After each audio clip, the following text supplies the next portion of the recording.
How much of our moral responsibility do we outsource to the majority? And do we do that intentionally or mindlessly? You're listening to Torah in 7, a podcast that explores one idea from the weekly Torah portion in 7 minutes. I'm Bela Olidort. Parshat Mishpatim introduces the first extended body of civil law, courts and testimony, damages and liability, protections for the vulnerable, and limits on authority. But its deeper work is personal. Through these laws, the Torah trains our moral conscience, teaching each of us to recognize and to take responsibility for what is right, what is holy, and what is true. Woven into these laws are also the rhythms that make a community: Shabbat, shared festivals, and a common calendar that orders time the same way for everyone. These laws do more than regulate behavior. They create a society. They establish shared norms that allow individuals to live together under a common moral framework. And buried inside these laws is the Torah's source for majority rule. Achrei rabim lahatot, follow the majority. This principle allows courts to function and society to move forward.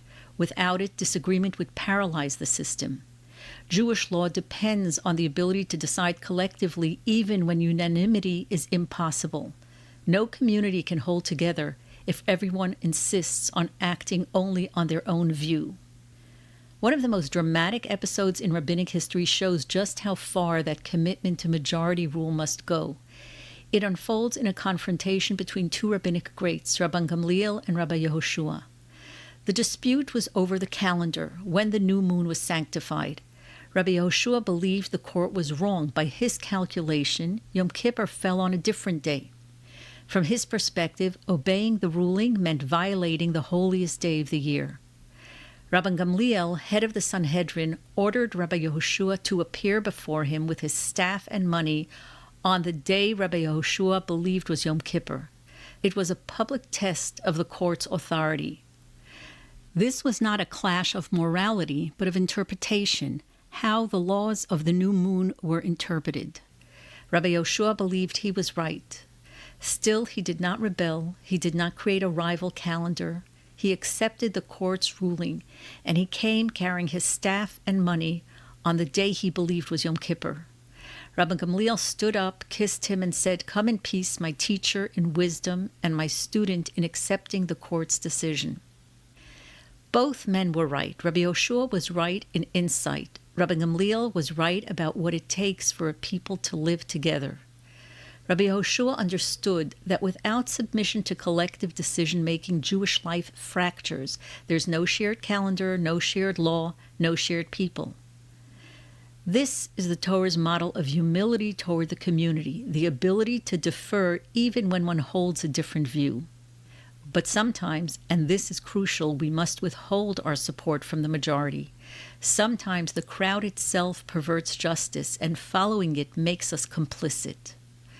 This is why if you look at the text, you see that the Torah does not introduce majority rule on its own terms. Look at the verse, and what you see is a warning against it. The verse reads, "Lo tiyeh achrei rabim liraot," you shall not follow the majority to do evil, and neither shall you pervert justice by giving testimony to follow the majority. That's the verse. And from it, the rabbis take the last 3 words, follow the majority, and turn them into a central legal principle without removing the warning that surrounds them. It's as if the Torah is saying, you will need majority rule to survive as a people, but you must never forget how dangerous it can become. The Torah gives us majority rule and then warns us not to trust it blindly. Its concern isn't mobs or obvious evil, but something far subtler: how justice can bend when agreement itself begins to feel like moral cover. This isn't just theory. In capital cases, the Sanhedrin rule that if all the judges vote unanimously to convict, the defendant is acquitted. This is astonishing. You would think that a unanimous ruling to convict leaves no doubt about guilt. But in Jewish law, it's actually a red flag, because if everyone agrees, it could mean that dissent was silenced and opinions may have been shaped by the pressure of consensus instead of careful individual reasoning.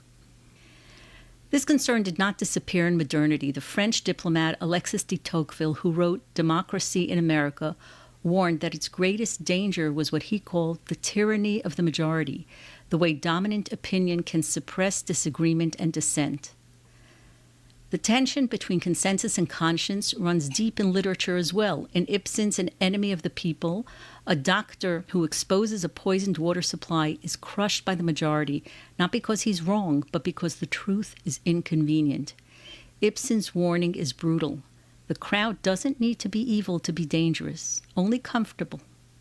The same was true of many Germans under Nazism, ordinary people who went along because it was easier than standing apart.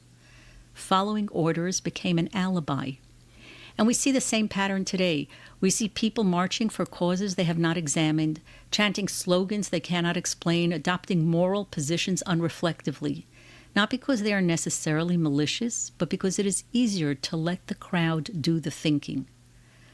The Torah doesn't reject majority rule. It insists upon it, but it demands that following the majority doesn't give us a moral pass.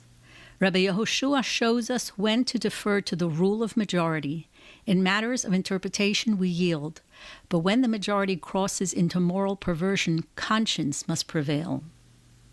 And it leaves me asking, when I rely on majority rule in my own life, when I lean on my community and benefit from the stability, the shared language, belonging, and accumulated wisdom that I don't have to generate on my own, am I doing so mindfully or merely by drift? That's one takeaway from Parshat Mishpatim.